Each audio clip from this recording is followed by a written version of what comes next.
ሰላም እንዴት ናችሁ? ሚስቴል ነኝ። ዛሬም ሌላ አዲስ ታሪክ። እንዴት ናችሁ? ይሄም ትንሽ ቆየት ያለ ነው። ምናልባት የዛሬ 5 ዓመት አካባቢ ወይ 6 ዓመት ይመስለኛልና ይሄም የአንድ ሴት ተማሪ ታሪክ ነው። በሰዓቱ የ3ኛ ክፍል ተማሪ ናት። እኔ 3ኛ ክፍል ነበርኩ፣ ሆምሩም ነበርኩት እና የምትተኛው የሚተኙት መኝታ ክፍላቸው ከታላቋ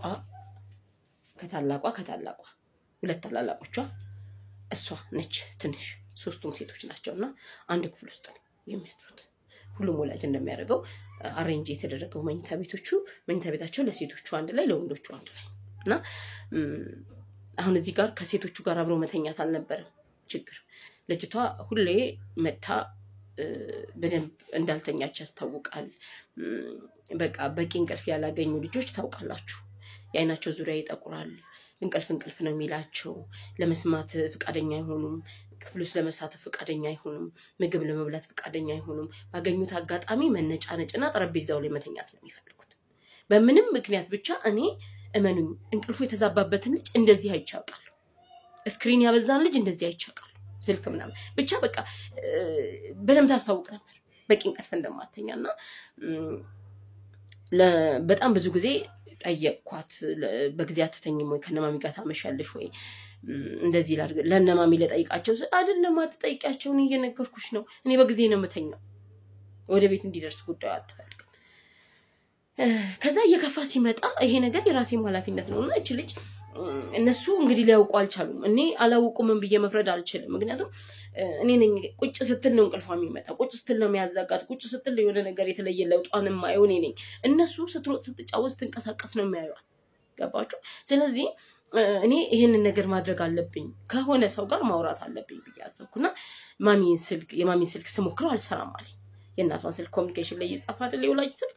ሁልጊዜ ምን የማደርገው አሁንም ቢሆን ወደፊትም ቀድሜ የእናቶች ስልክ ላይ ሞክሬ ነው የእናትየው ስልክ ካልሰራልኝ ወደ አባት መመጣው። ይሄ ማለት ምንድነው? በቃ ለኔ ይቀለኛል። ከእናቶች ጋር እንደ እናት ነው ማውራው። አባቶች አይረዱኝም ወይም ደግሞ ከነሱ ጋር ማውራት አልፈልግም አይደለም። አንዳንዴ ፕራይቬት የሚደረጉ የልጆች ነገሮችም ካሉ አባቶች ስሜታዊ ናቸው ብዬ ስለማስብ ልጆቹንም ከመጠበቅ አንጻር እማውራው ከእናቶች ጋር ነውና የእናትየው ስልክ ስሞክር አልሰራም አለኝ። ከዛ ነጥቼ ጠይኳት፣ ለምንድነው የማሚ ስልክ ማይሰራው? ያኔ ስታፍ ነበር ኮሚኒኬሽን የምንጽፈው። ከዛ ለምንድነው የማሚ ስልክ ማይሰራው ስል ማሚ እኮ ዱባይ ናት አለች። እና ቤት ማን ነው ያለው? አክስቴና አባቢ። እሺ አክስትሽን ማግኘት የሚችልበት ስልክ አለ ምናምን አልኳት ማለት ነው። ከዛ ነገ ጽፌልሽ እመጣለሁ እንዳትረሺ፣ እዚህ ላይ ጻፊ፣ ወይም ደግሞ የኔን ስልክ ከኮሚኒኬሽኑ ላይ ወስዳ ትደውልልኝ አልኳት። ከዛ እሺ አለችና አክስቷ ማታ ላይ ደወለችልኝ ቤት ማለት ነው።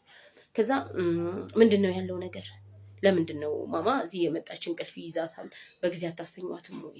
ቴሌቪዥን ታያለች ወይ ስልክ? አንዳንድ ልጆች ምን ያደርጋሉ? ከወላጅ ተኝቻለሁ ብለው ይገቡና ስልክ ሰርቀው ምናምን ያመሻሉ። እንደዛ አይነት ገጠመኝም ስለነበረኝ ከዛ ስላት አረ በጊዜ ነው የሚተኙት፣ ምን ተፈጥሮ ነው ምናምን አለች። ከዛ አሁን ቤቱን ማየት ትጀምራለች አክስት። ለእግዚአብሔር ለጥሩ ነበር እናትየው ያልነበረችው ማለት ነው። ከዛ እሺ በቃ ዝም በይ ችግር የለውም፣ በምክንያት እንደሚያመሹ እኔ ተከታትዬ ለአንቺ ያሳውቅሻለሁ፣ አንቺ ግን ለእኔ ስለነገርሽኝ በጣም ነው የማመሰግነው ምናምን አለችኝና እቺ ምርጥ አክስት ናት። ከዛ የዛኑ ሳምንት ማለቂያ ቅዳሜና እሑድ ላይ ቀስ ብላ ለካ ተከታተለቻቸው። ስትከታተላቸው ምንድነው የሚያደርጉት? በኮምፒውተር ላይ ፒሲ ያላቸው እንዲያጠኑበት የተገዛ ለማለት ትልልቆቹ በኮምፒውተር ላይ ፊልም እያስጫኑ ሌሊቱን ሙሉ እስከ 8 ሰዓት እስከ 9 ሰዓት እሷም እነሱ እኩል። እነሱም ክፍላቸው መጥተው እንደዛ ነው አሉ ሲዋደቁ የሚውሉት። በኋላ አንድ ትምህርት ቤቱ ስለነበር እነሱ ሃይስኩል ላይ ናቸውና በኋላ ላይ መረጃ ስታመጣልኝ አክስትየው እነሱም እንደዛ ነበር የሚያመሹት። ስለዚህ ምንድነው እሷን ተጋላጭ ያደረጋት? ከነሱ ከትልልቆቹ ጋር አንድ ክፍል መሆኑ። ስለዚህ አሁን እኔ እዚህ ጋር ነጥብ እንድትይዙ የሚፈልገው ወላጆች ብዙ ልጆች ያሉበት ቤት ከሆነ ቢቻል በእድሜያቸው እንዲተኙ ቢደረግ፣ ካልሆነ ደግሞ በራሳችን ቴክኖሎጂ ተጠቅማቸው ልጆቹ በአግባቡ ሰዓታቸውን ተጠቅመው ይተኛሉ ወይ? በአግባቡ ተጠቅመው የቤት ስራ ይሰራሉ ወይ? ያጠናሉ ወይ? ዛሬ ልጆቹ በጣም ማይንዳቸው ሻርፕ። ስለ እውነት ነው የምነግራቸው። እንኳን እናንተን እኛ ይሄንን ሁሉ ነገር እያየን በቀላሉ ነው የሚሸውዱ። ስለዚህ በተቻለ መጠን ይሄ የመኝታ ክፍላቸው ወይንም የሚውሉበት የሚገናኙበት ቦታ በእድሜ ቢወሰን፣ ካልተቻለና አንድ ላይ መሆን ካለባቸው ደግሞ በጣም ንቁ የሆነ ክትትል ሌላ አሁን ለምሳሌ ኖርማል ፊልም ማየቱ ብቻ አይደለም ማየት ያለብን፣ ሌላም ነገሮች ተጋላጭ ይሆናሉ። አሁን እንደዚህ ብዬ ሚዲያ ላይ የማልናገራቸው እንደዚህ በቃ ማለት ትልልቅ ሰዎች ስለሆንን ማይንዳችሁ ላይ የሆነ ጥያቄ ይፈጠራል። ስለዚህ እንደዛ አይነት ነገር እነዛ እድሜያቸው ሆኖ ፑሽ ተደርገው በእድሜያቸው በሆርሞን በምናም ፑሽ ተደርገው የሚያዩትን ነገር እነዚህን ህፃናቶች እንዲያዩ ሊያስገድዷቸው ይችላል። ወይም ደግሞ እነዚህን ጉጉት ሊያድርባቸው ይችላል። ዘን እንዳትነግርባት ምን ማድረግ አለባት? አብራት ማየት አለባት። አብራት ካየች አትናገርባት። በዚህ ነው የሚያሳምኗቸው ትልልቆች የነበረ አሁን የዛች ልጅ ታሪክ ነው። እና በተቻለ መጠን እንደዚህ አይነት ነገር አንድ ላይ እንኳን የሚተኙ ከሆነ በጣም ንቁ ክትትል ያስፈልጋቸዋል። ካልሆነ ከተቻለ ደግሞ የተለያየ ክፍል እንዲያድሩ ብናደርግ የተሻለ ነው እላለሁ። ወዳችኋለሁ። መልካም ጊዜ